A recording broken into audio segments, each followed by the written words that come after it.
قرآن مجید سے جو آیت نور میں نے آپ کے سامنے تلاوت کرنے کا شرف حاصل کیا، اس میں اللہ تعالیٰ جل شانہ نے ارشاد فرمایا، اے ایمان والو، تمہارے اوپر روزے فرض کر دیے گئے جس طرح تم سے پہلوں پہ فرض کیے گئے تھے تاکہ تمہیں تقوی ملے۔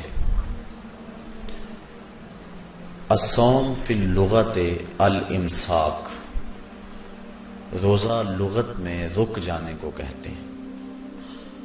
جب ہوا کے تیز جھکڑ چلتے چلتے رک جاتے تو اہل عرب کہتے سامت الریح کہ ہوا رک گئی۔ تیز دوڑتا ہوا گھوڑا جب اچانک ٹھہرتا تو وہ کہتے سام الخیل، منہ زور گھوڑا رک گیا۔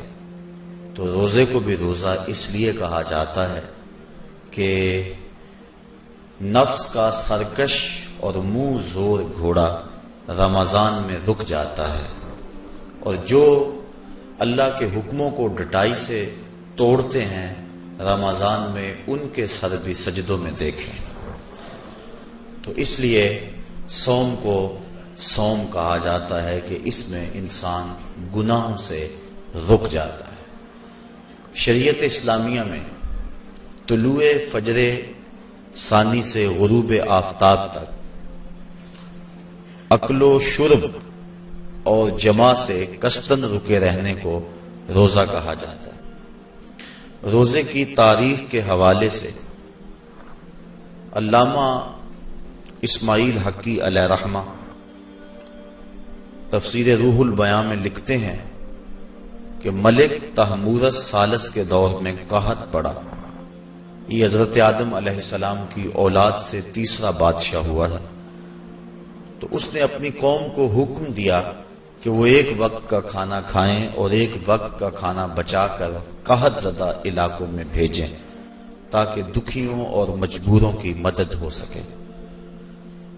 ملک تحمورس الثالث کے اس حکم کو قوم نے قبول کیا اور ایک وقت کا کھانا بچا کر کے قحط زدہ علاقوں میں بھیجا۔ اس قوم کی یہ ادا اللہ کو پسند آ گئی تو اللہ نے اس کو عبادت قرار دے دیا۔ پھر اس کے بعد ہر نبی پر روزہ فرض ہوا۔ کما کتب علی الذین من قبلکم، اس پہ شاہد عادل ہے۔ حضور علیہ السلام فرضیت روزہ سے قبل ایام 20 کے روزے رکھا کرتے تھے۔ ہر ماہ کی 13، 14 اور 15 تاریخ کو قمری تقویم کے حساب سے جو روزے رکھے جاتے ہیں ان کو ایام 20 کے روزے کہا جاتا ہے۔ لیکن اس کے بعد پھر عاشورہ کا روزہ حضور نے معمول بنایا، اور اس کو کسی صورت بھی حضور اور صحابہ ترک نہیں کرتے تھے۔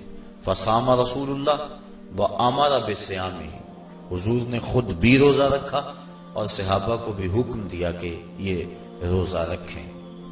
لیکن جب سن 2 ہجری کو واقعہ بدر سے 1 مہینہ قبل 17 شعبان المعظم کو جب روزہ فرض کیا گیا تو پھر حکم دے دیا گیا۔ حضرت عائشہ صدیقہ رضی اللہ تعالی عنہا سے روایت ہے کہ فرمایا، اب جس کا جی چاہے عاشورے کا روزہ رکھے اور جس کا جی چاہے ترک کر دے، لیکن اس سے قبل وہ روزہ رکھنا امت پر ضروری تھا۔ اب ایام معدودہ یعنی گنتی کے دن، اور وہ 29 یا 30 دن ہیں، ان کے روزے امت پر فرض کر دیے گئے۔ سن 2 ہجری میں روزہ فرض ہوا۔ حضور نے 11 ہجری کو رمضان سے قبل ہی ربیع الاول شریف کے مہینے میں انتقال فرمایا۔ اس طرح حضور علیہ السلام کی زندگی میں کل 9 رمضان آئے، 2 ہجری کو شامل کر کے 9 رمضان زندگی میں کل آئے، جس میں 2 رمضان 30 کے تھے اور باقی 7 رمضان 29 کے تھے۔ اور یہ بات ذہن میں رہے کہ روزے 29 ہوں یا 30 ہوں، اللہ ثواب 30 کا ہی عطا فرماتا۔ جس طرح کوئی شخص بھول کر کھا لے تو حدیث میں آتا اس کو اللہ نے کھلایا، اس کو اللہ نے پلایا، تو وہ اس نے کھا بھی لیا، اس نے پی بھی لیا، لیکن اس کا روزہ بھی باقی رہا۔ اس طرح اگر چاند 29 پہ نظر آ جائے تو ثواب اللہ 30 کا ہی عطا فرماتا ہے۔ یہ اس کی کرم نوازی ہے اپنے بندوں پہ۔ تو روزہ ڈھال ہے اور جہنم سے آزادی کا ایک اہم ذریعہ ہے۔ روزہ اللہ اور بندے کے مابین ایک راز ہے۔ روزہ نور ہے، ضیاء اور روشنی ہے، اور آقا کریم صلی اللہ علیہ وآلہ وسلم نے روزے کی فضیلت بیان کرتے ہوئے ارشاد فرمایا کہ ہر شے کی کوئی زکوٰۃ ہوتی ہے، انسان کے جسم کی زکوٰۃ روزہ ہے۔ اگر روزہ رکھے گا تو جسم زکوٰۃ ادا کرے گا، جس طرح زکوٰۃ سے مال پاک ہوتا ہے، روزے سے جسم پاک ہو جاتا ہے۔ اور روزہ ویسے بھی انسان کے لیے شفا کا پیام ہے۔ فرمایا کہ سحری کھایا کرو، کیونکہ سحری کے کھانے کے اندر بھی اللہ نے برکت رکھی ہے۔ تو یہ ماہ صیام اپنے دامن میں برکتیں لے کر، رحمتیں لے کر نازل ہوتا ہے۔ اس کا پہلا حصہ رحمت، درمیانی حصہ مغفرت، اور آخری حصہ جہنم سے آزادی کا مژدہ جاں فضا ہے۔ جو بھوک اور پیاس کاٹی ہے، اس کا مقصد رزق بچانا نہیں ہے، بلکہ وَيُزَادُ فِيهِ رِزْقُ الْمُؤْمِنِ، ماہ صیام میں مومن کا رزق بڑھ جاتا ہے۔ آپ اپنا بجٹ دیکھ لیجئے، باقی مہینوں کی نسبت ماہ صیام میں آپ کے اخراجات زیادہ ہوتے ہیں اور کشادگی ہوتی ہے۔ تو یہ کوئی خوراک بچاؤ مہم نہیں ہے، بلکہ رزق تو بڑھ جاتا ہے، لیکن اس کے باوجود 20-20 گھنٹے، 17-17، 18-18 گھنٹے پیاس اور بھوک کاٹنا، اس کا کوئی مقصد ہے تو وہ مقصد قرآن نے بیان کیا کہ اس کے نتیجے میں تمہیں اتقاء کی دولت ملے گی، تمہیں تقوی کا نور نصیب ہوگا۔ سوال یہ کھڑا ہوا، کیا بھوک اور پیاس کاٹنے سے تقوی مل جاتا ہے؟ تو اس کو سمجھنے کے لیے ایک مختصر تمہید سمجھنا ہوگی، اور وہ یہ کہ ہمارے دو دشمن ہیں جو ہمیں جادہ مستقیم سے ہٹانے کے لیے دن رات کوشاں ہیں، ایک شیطان اور دوسرا نفس۔ یہ دو دشمن ہیں جو ہماری متاع عمل، ہمارا خلوص، ہماری للہیت، ہمارا باطن لوٹنے کے لیے ہر وقت مستعد اور فعال رہتے ہیں۔ اب ان دو دشمنوں سے ہمارے تنہا ناتواں وجود کا مقابلہ ہے، اور ان میں سے جو بڑا دشمن ہے وہ نفس ہے، کیونکہ شیطان نے جب انکار سجدہ کیا تو ہم تو یہ کہتے ہیں کہ ہمیں شیطان نے بہکا دیا، لیکن شیطان نے جب انکار سجدہ کیا اور خود بہک گیا تو اس وقت کوئی دوسرا شیطان تو نہیں تھا جس نے شیطان کو بہکایا، وہ نفس تھا جس نے شیطان کو شیطان بنایا۔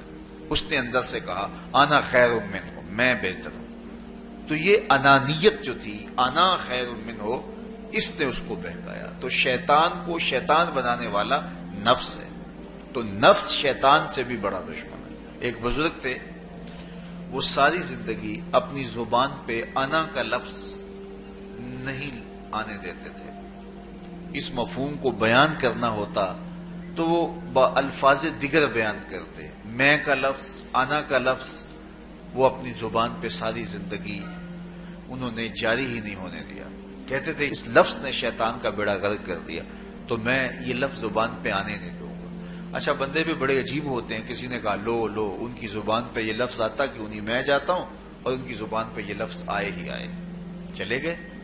بزرگ تشریف فرما تھے، نماز کا وقت قریب ہو رہا تھا۔ حضرت ایک مسئلہ پوچھنے آیا ہوں، کہا پوچھیے، شیطان کو کس چیز نے برباد کیا؟ حضرت آپ تو بولیں گے کہ میں نے، آنا نے، تو کہوں گا جیسے بھی ہوا ان کے زبان پہ لفظ میں تو آ ہی گیا نا۔ تو وہ بزرگ بھی بڑے سیانے تھے، اس کی نیت کا کھوٹ سمجھ گئے۔ فرمانے لگے بیٹا نماز کا وقت ہو گیا ہے، نماز پڑھ لیتے ہیں پھر اس پہ بات ہوتی ہے۔ نماز ہوئی، سلام پھرا تو خود ہی فرمانے لگے کسی نے کہا تھا کہ شیطان کو کس چیز نے برباد کیا، جواب دینا چاہ رہا ہوں، کس نے پوچھا تھا؟ جھٹ کھڑا ہو گیا، میں نے کہا اسی چیز نے اس کا بیڑا گرک کر دیا۔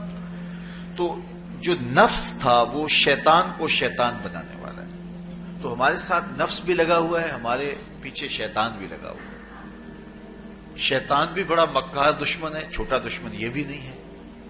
یہ ہماری متاع عزیز کو، متاع ایمان کو، متاع عمل کو، متاع خلوص کو لوٹنے کے لیے دن رات مستعد اور فعال رہتا ہے۔ اللہ کے محبوب نے فرمایا الشیطان جاسم علی قلب ابن آدم فاذا ذکر اللہ خانس واذا غفل وسوس۔ شیطان اولاد آدم کے دل پہ قبضہ جما کے بیٹھ جاتا ہے، جب یہ اللہ کا ذکر کرتا ہے تو بھاگ جاتا ہے، اور جب یہ اللہ کے ذکر سے غافل ہوتا ہے تو یہ وسوسہ اندازی کرتا ہے۔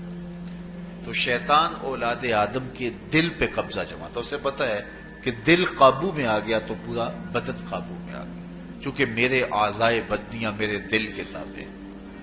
موسم اچھا ہے، رت سہانی ہے، صحن چمن میں پھول کھلے ہیں، لیکن میرا دل نہیں چاہ رہا تو ٹانگیں جنبش ہی نہیں کریں گے۔ مرغن غذائیں سامنے پڑی ہیں اور آپ کا تقاضا ہے کہ جناب لے لیجئے، لیکن میرا جی نہیں چاہے گا تو ہاتھ جنبش نہیں کریں گے۔ آسمان ستاروں اور کہکشاؤں سے بھرا ہوا ہے، جی نہیں چاہے گا تو نظر نہیں اٹھے گی۔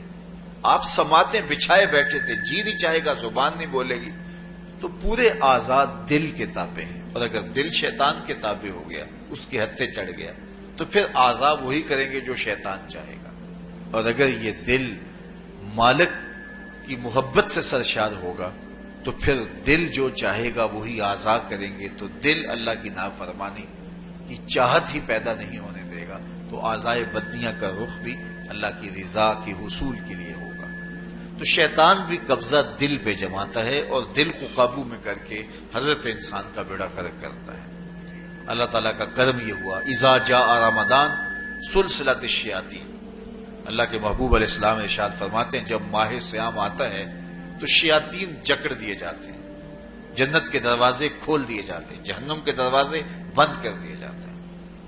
اب ہمارے دو دشمن تھے، ایک نفس اور دوسرا شیطان۔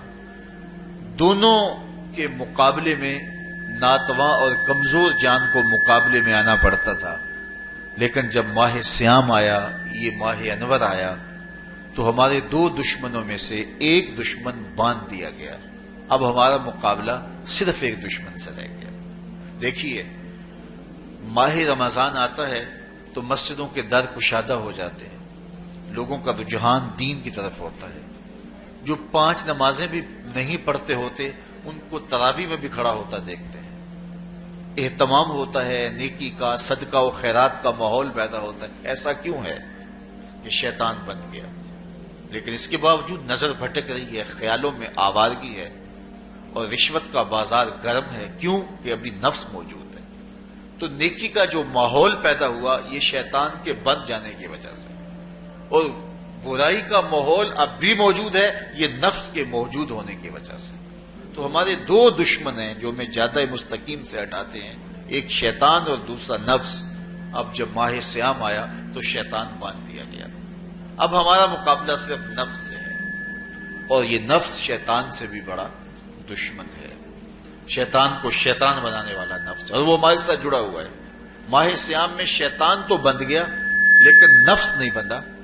اب ہمیں اپنے نفس کو کمزور کر کے اور اپنی فتح حاصل کرنی ہے اور تقوی کی منزل کو پانا ہے۔ اب شیطان تو اللہ نے باندھ دیا، اب نفس کو کیسے باندھیں؟ تو آئیے، نفس کی بندش کیسے ہوگی یہ کسی ایکسپرٹ سے پوچھیں گے کہ یہ کیسے اس کو باندھیں گے، اس کو کیسے قابو میں کریں گے۔ تو کسی ایسے شخص سے پوچھیں جو اس شعبے کا ماہر ہو۔ تو علامہ اقبال کے مرشد ملا جلال الدین رومی علیہ رحمہ کہتے ہیں آؤ تمہیں میں ایک معالج کا پتہ دیتا ہوں جو تمہیں اس بیماری کا علاج بتائے گا اور اس کی بندش کے طریقے بتائے گا۔ شیخ رومی علیہ رحمہ فرماتے ہیں ہفت شہر عشق را اتار گشت ما ہنوز اندر خم یک کوچام۔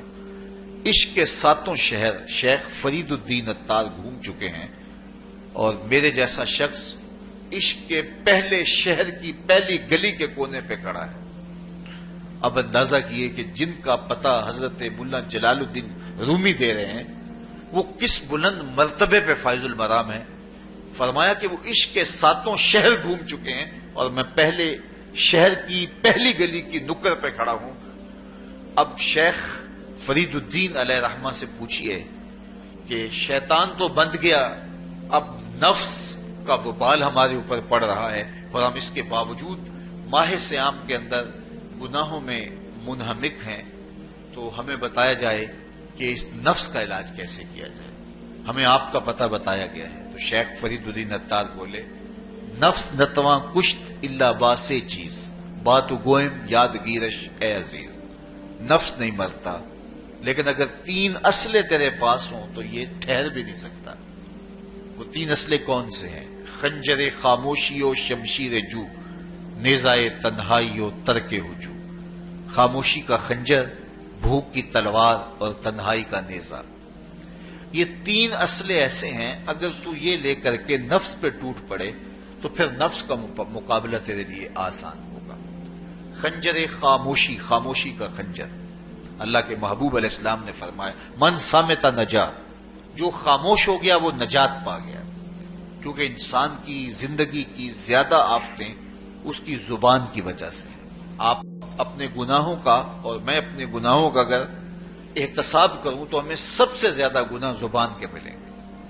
آنکھیں بھی گناہ کرتی ہیں، ہاتھ بھی گناہ کرتے ہیں، پاؤں بھی گناہ کرتے ہیں، لیکن سب سے زیادہ گناہ زبان کرتی ہے. جھوٹ بھی بولتی ہے، غیبت بھی کرتی ہے، شکوہ بھی کرتی ہے، گالی سب و شتم اور کیا کچھ زبان کے گناہ ہیں. اسی لیے اللہ کے محبوب نے فرمایا جو تمہارے 2 جبڑوں کے درمیان ہے یعنی زبان اور 2 ٹانگوں کے درمیان ہے تمہاری پارسائی کی جگہ، تم ان 2 چیزوں کی مجھے ضمانت دے دو، میں محمد تمہیں جنت کی ضمانت دے دیتا ہوں. تو انسان کے سب سے زیادہ گناہ زبان کے ہیں اور اس کی پارسائی کی جگہ کے. تو اس لیے میرے حضور نے فرمایا من صامت نجا، جو خاموش ہو گیا وہ نجات پا گیا. خنجر خاموشی، خاموشی کا خنجر نفس کشی کا ایک مؤثر ذریعہ ہے. اور دوسری بات بشمشیر جو، اور بھوک کی تلوار. تو بھوک سے نفس کا مقابلہ کیا جا سکتا ہے، بھوک کی تلوار سے نفس کا سر کاٹا جا سکتا ہے. اللہ کے محبوب کا فرمان سنیے یا معاشر الشباب من استطاع منکم الباء فلیتزوج فإنه اغض للبصر واحسن للفرج فمن لم یستطع فعلیہ بالصوم فإنه له وجاء. اے جوانوں کے گروہ، تم میں سے اگر کوئی نکاح کرنے کی طاقت رکھتا ہے تو وہ دیر نہ کرے، فی الفور نکاح کر لے. یہ نظر کا اور پارسائی کا محافظ ہے. لیکن اگر تم میں سے کوئی نکاح کرنے کی فی الحال پوزیشن میں نہیں ہے تو وہ کثرت کے ساتھ روزے رکھے. روزے قاطع شہوات ہیں. تو بھوک سے نفس کو جو ہے وہ روکا جا سکتا ہے، اس کو لگام ڈالی جا سکتی ہے. تیسری بات نیزہ تنہائی، تنہائی کا نیزہ. تو فرمایا گیا کہ العافیت فی العزلہ، کہ تنہائی کے اندر ہی عافیت. جب مجلسوں میں غیبت کی بدبو پھیلتی ہو اور چغلی کا ماحول معاشرے کا جزو لا ینفک بن جائے اور مجالس کے اندر نظروں کی پاکیزگی کا قائم رہنا مشکل ہو جائے اور انسان کی زندگی کے اندر گناہوں کا بہت بڑا سبب مجلسی زندگی ہو تو پھر اس سے تنہائی بہتر ہے. حضرت شاہ نقشبند بخاری فرماتے ہیں کہ فقیر کے لیے سب سے اچھی جگہ اللہ کا گھر مسجد ہے، یا کسی کامل صالح شخص کی صحبت ہے، اور یا پھر تنہائی ہے. چوتھی جگہ ہلاکت کے علاوہ اور کچھ نہیں ہے. ہمیں اپنے کاروبار میں، اپنے معاملات میں، اپنی ملازمتوں میں جانے کی تلقین کی گئی تو وہاں یہ تلقین کی گئی کہ دیر سے جاؤ جلدی واپس آ جاؤ، اور مسجد میں جاتے ہوئے تلقین کی گئی کہ جلدی جاؤ اور دیر سے واپس آؤ. لیکن ہم مسجد کے دروازوں پہ جب دور موجود میں رش دیکھتے ہیں کہ لوگ بہت جلدی نکلنا چاہتے ہیں، حتیٰ کہ کندھوں سے کندھے ٹکرا رہے ہوتے ہیں کہ جلدی سے باہر نکل جائیں. حالانکہ وہ عافیت کی جگہ ہے، 2 منٹ زیادہ بھی ہو جائیں تو کوئی حرج نہیں ہے. اور ایسے لوگوں کو بھی نکلنے میں جلدی کرتے ہوئے دیکھا ہے کہ لگتا تو یہ تھا کہ شاید انہوں نے کسی ضروری کام پہ جانا ہے، لیکن باہر نکل کے بازار میں پھٹے پہ بیٹھے تھے اور مسجد سے نکلنے کی جلدی بہت تھی. تو مسجد میں جلدی جاؤ اور دیر سے واپس آؤ، اور بازار میں دیر سے جاؤ اور جلدی واپس آؤ. لیکن ہمارے رویے اس کے برعکس ہو گئے. تو تنہائی میں عافیت ہے، خاموشی میں عافیت ہے، اور بھوک میں عافیت ہے، اور یہ ساری چیزیں روزے میں میسر ہیں. فرمایا تم سے اگر کوئی شخص الجھے، بحث کرے، لڑائی کرنا چاہے تو تم اسے کہو انی صائمن، میں نے روزہ رکھا ہوا ہے. اسی طرح جو ہے وہ روزے سے آپ کو یکسوئی ملے گی، قرآن مجید کی تلاوت کا ماحول ہوگا اور تم بھوک کاٹو گے. اور یہ تینوں چیزیں تمہارے نفس کو کمزور کرنے والی ہیں. شیطان بند گیا، نفس کمزور ہو گیا. اور جب نفس کمزور ہو گیا، کمزور ہوتا ہے، یہ نفس مرتا نہیں ہے. یہ تو کوئی ہے باج فقیراں کسے نہیں ماریا، باہو ظالم چور اندر تھا. یہ اندر والا چور جو ہے وہ اتنی آسانی سے قابو آتا ہی نہیں ہے. یہ پھر سر اٹھا لیتا ہے. اس کو جتنا کچلو، یہ کچھ عرصے کے بعد تھوڑی سی خوراک ملتی ہے تو پھر سر اٹھا لیتا ہے. حضرت بایزید بستامی کہتے ہیں میں نے اپنے نفس کو ایک دن کہا کہ میں تجھے خوراک بھی نہیں دیتا اور تو پھر بھی موٹا تازہ ہے. تو میرے نفس نے مجھے کہا کہ اے بایزید، جب تم بازار سے گزرتے ہو تو لوگ انگلیاں اٹھا اٹھا کہتے ہیں یہ بایزید جا رہا ہے، یہ بایزید جا رہا ہے، تو مجھے میری غذا اور خوراک اس سے مل جاتی ہے. تو یہ خوراک ہوتی ہے نفس کی. تو نفس بہت ظالم ہے اور ساری زندگی اس سے لڑتے ہوئے گزرتی ہے. وہ کسی نے کہا تھا نا، تمام عمر طوفان سے کھیلتے گزری، نیا کے ڈوبنے کا ڈر بھی رہا. تو یہ ساری زندگی اس طرح ٹکراتے ہوئے سے گزرتی. لیکن جب کمزور ہو جائے تو پھر یہ شیطان کو جو ہے وہ موقع نہیں دیتا ہے. لیکن اگر نفس اگر ماہ سیام میں ہمارا کمزور نہ ہوا، صرف ہم نے بھوک ہی کاٹی اور باقی اپنے معمولات وہی رکھے، تو میرے حضور نے فرمایا جس نے جھوٹ اور برے کام نہیں چھوڑے اور جھوٹے کام ترک نہیں کیے، اس کے بھوکا اور پیاسا رہنے کی اللہ کو کوئی ضرورت نہیں ہے. روزہ تو ایک مشق تھی، یہ تو باطن کی تطہیر کا ایک ذریعہ تھا، یہ تو من کی تہذیب کا ایک ذریعہ تھا، یہ تو نفس کی شر سے اپنے آپ کو بچانے اور شیطان کے مکر و فریب سے بچانے کا ایک ذریعہ تھا. دیکھیے شیطان بن جاتا ہے ماہ سیام میں، حدیث واضح ہے، لیکن نفس موجود رہتا ہے. اگر نفس کمزور ہو گیا تو شیطان چھٹ کے بھی کچھ نہیں کرے گا، کیونکہ شیطان باہر کا دشمن ہے، نفس اندر کا دشمن ہے. جب تک اندر والا دشمن ساتھ نہیں دیتا، باہر والا دشمن کچھ نہیں کر سکتا. ہمارے دیہاتوں میں چوری ہو جائے تو بوڑھے بزرگ سر جوڑ کے بیٹھ جاتے ہیں کہ چور کہاں سے آیا، کیسے آیا. تو ایک نقطے پہ سارے متفق ہوتے ہیں کہ اندر کا کوئی بھیتی ضرور موجود ہے. اگر اندر کا کوئی بھیتی موجود نہیں ہے تو چور باہر سے آ کے حملہ آور ہو ہی نہیں سکتا ہے. تو شیطان باہر کا چور ہے، نفس اندر کا بھیتی ہے، اور اگر یہ اندر والا باہر والے کا ساتھ نہ دے تو شیطان انسان پر حملہ آور ہو ہی نہیں سکتا. اس لیے اس کو قابو کر لیں، اس کو رام کر لیں، تاکہ شیطان چھٹنے کے باوجود بھی جو ہے وہ ہمارے اوپر حملہ آور نہ ہو سکے. ورنہ وہ تو پیچ و تاب کھا رہا ہے کہ یہ جو تم نمازیں پڑھتے ہو، سروں پہ ٹوپیاں تم نے پہنی ہیں اور بڑے شریف بن کے مسجد میں جا رہے ہو، ذرا چھٹ لوں، عید کے دن ہی جو ہے وہ تمہارا سارا کیا دھرا برباد نہ کیا تو مجھے شیطان نہ کہنا.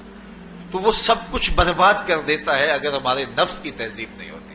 تو یہ اللہ نے ایک ہمیں موقع دیا ہے، پورا ایک مہینہ ہے، ایک ورکشاپ ہے باطن کی تطہیر کے لیے اور ایک اندر کی پاکیزگی کے لیے ہمیں ایک موقع فراہم کیا گیا ہے، اور اس سے ہم بھرپور فائدہ حاصل کریں. قرآن مجید کی کثرت کے ساتھ تلاوت، صلاۃ التراویح میں شمولیت اور خاموشی کا اختیار کرنا، اور جو ہے وہ اللہ کے ذکر فکر کی طرف متوجہ رہنا اور بھوک کاٹنا. اس کا عملی نتیجہ یہ ہوگا کہ اتقاء کی دولت نصیب. دیکھیے ماہ سیام میں ہمیں ان کاموں سے بھی روک دیا گیا جو کہ کام جائز تھے، کھانا پینا اور جو ہے وہ اپنی منکوحہ سے جنسی تعلق، یہ تو وہ امور تھے کہ جو جائز تھے، مشروع تھے. لیکن اوقات روزہ میں ان جائز کاموں سے بھی ہمیں روک دیا گیا. اس فلسفے کو ہمیں سمجھنا ہوگا کہ جو کام شریعت میں جائز تھے، مشروع تھے، روزہ ان سے بھی رک جانے کا نام ہے. اور جو چیزیں شریعت میں جائز ہی نہیں ہیں، جھوٹ بولنا ہے، غیبت کرنا ہے، بد نگاہی ہے اور دیگر برے اعمال ہیں، تو یہ چیزیں تو روزہ نہ بھی ہو پھر بھی ناجائز ہیں.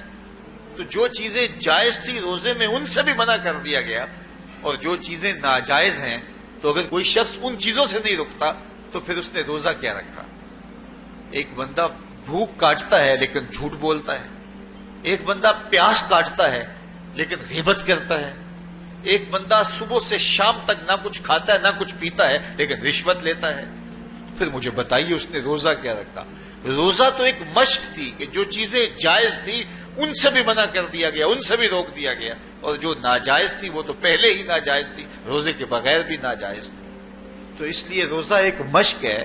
ہمارے سامنے مرغن غذا موجود ہے، ہمارے پاس سامنے ٹھنڈا مشروب موجود ہے، اور ہمیں مشق کرنے کی تلقین کی گئی کہ تمہیں بھوک ہے، شدت کی پیاس ہے، لیکن صبر کر کے دکھاؤ تم نہیں لوگے، یہ تمہاری مشق ہے.